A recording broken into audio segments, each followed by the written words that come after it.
Donc on est au CES à Las Vegas aujourd'hui avec 140 startups sur le pavillon France que vous pouvez voir ici. On est vraiment extrêmement heureux d'avoir pu maintenir cette délégation. Ça tenait énormément à cœur à nos startups.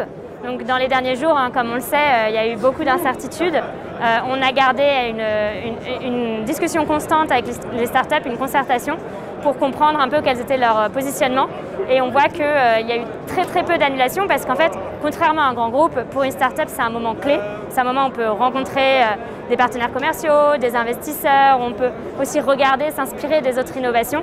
Donc les startups étaient très motivées et elles sont là en nombre. On est la plus grande délégation internationale. Alors on s'est un peu baladé sur le stand, sur le pavillon tout à l'heure et je pense qu'il y en a deux qui me viennent en tête. La première, c'est Neptech. Neptech a gagné un award du CES. C'est une start-up qui fabrique des vaisseaux nautiques pour pouvoir porter des passagers sur les fleuves, plutôt un peu en shuttle, et qui utilise de l'énergie complètement verte puisque c'est de l'hydrogène. C'est une technologie qui est unique au monde et d'ailleurs ils ont été sélectionnés pour pouvoir équiper la ville de Paris pour les JO 2024 avec leur engin. La deuxième, il s'agit peut-être d'Urban Canopy.